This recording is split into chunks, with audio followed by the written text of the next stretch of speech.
Today is Thursday, February 1st, and the Baltimore Orioles have made a blockbuster trade acquiring Brewers starting pitcher and ace Corbin Burnes. And we're here to talk to our MLB insider, Jon Heyman, about this trade. John, how you doing, man? I'm good. How are you, Ryan? I'm doing well. So when you saw the news of this trade, the Orioles coming out of nowhere making this trade, what was your reaction? Yeah, I mean, it's a little bit shocking. We figured once the Brewers got Rhys Hoskins, they were going for it this year big time. I think in that division, maybe they still have a shot, but I mean, this is a big to give up your ace pitcher, a former Cy Young winner, three-time All-Star guy with a 2.86 ERA this decade, and Corbin Burnes. That's a big hit for the Brewers. And, it's interesting that the Orioles did it the day that their sale was announced. Is that coincidental? I can't think so, but I mean, certainly they've been working on it, but I could see how the former ownership probably didn't want to pull any big trigger while they're working on the sale of the team for $1.7 billion. They didn't want to do anything to disrupt that, let the new ownership make that decision. So I don't think that's a coincidence. Certainly looks beyond coincidental, but anyway, a great move for the Orioles. I mean, obviously to add an ace to Rodriguez, Bradish, Kramer, their rotation looks really good right now. Yeah, John, when you break down this trade really and look at it, Milwaukee receives Joey Ortiz, DL Hall, and the 34th pick in the 2024 draft for arguably one of the best pitchers in the game. And he's on his last year of arbitration contract, a little bit over $15 million.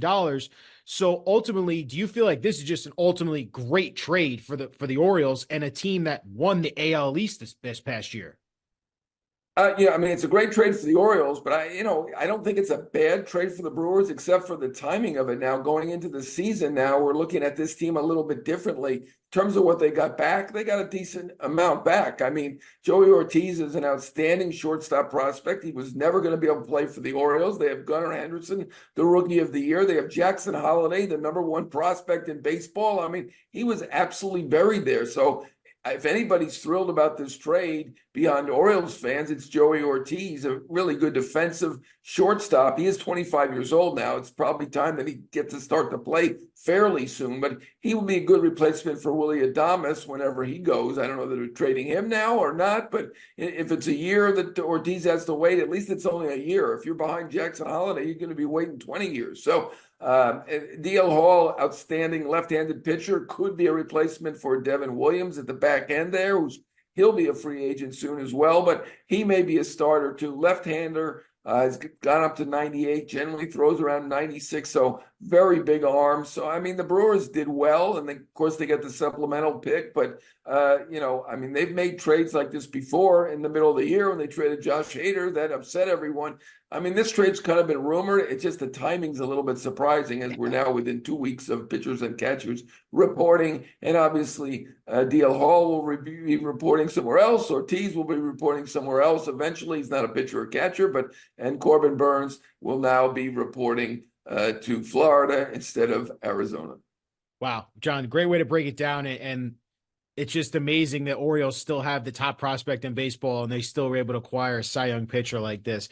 Finally, John, obviously we are a New York-based show, so my question to you is the Yankees, obviously they're looking up at the Orioles right now, former division winner. We talked about how much struggles the Yankees. They called it a disaster of the season. They made the big trade for Juan Soto this offseason, but we've talked about this rotation over and over.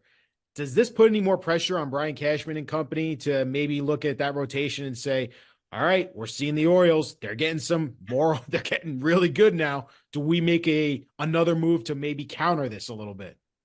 I'm sure that people will think, what a sad thing that we have to react to the Orioles. Now, weren't we supposed to be reacting to the Red Sox? Look, the Orioles beat the Yankees by 19 games last year. I don't understand why Las Vegas has favored the Yankees over the Orioles. 19 games is a lot of games. Not only that, the Orioles have a young player at every position. Yep. The Yankees are getting older. They're frequently injured. I know they got Soto. Even if he's a 7-WAR player, has one of his best seasons, that's 19 wins to begin with. So, we'll see how everything shakes out. You never know who's going to get hurt, what's going to go on. But to me, the Orioles should be the favorite in that division. I'm not sure why Las Vegas, and maybe they know more than I do. I mean, they take in all the bets, they figure it out. But I mean, no one's going to accuse me of having a New York bias. I think Baltimore's the better team right now.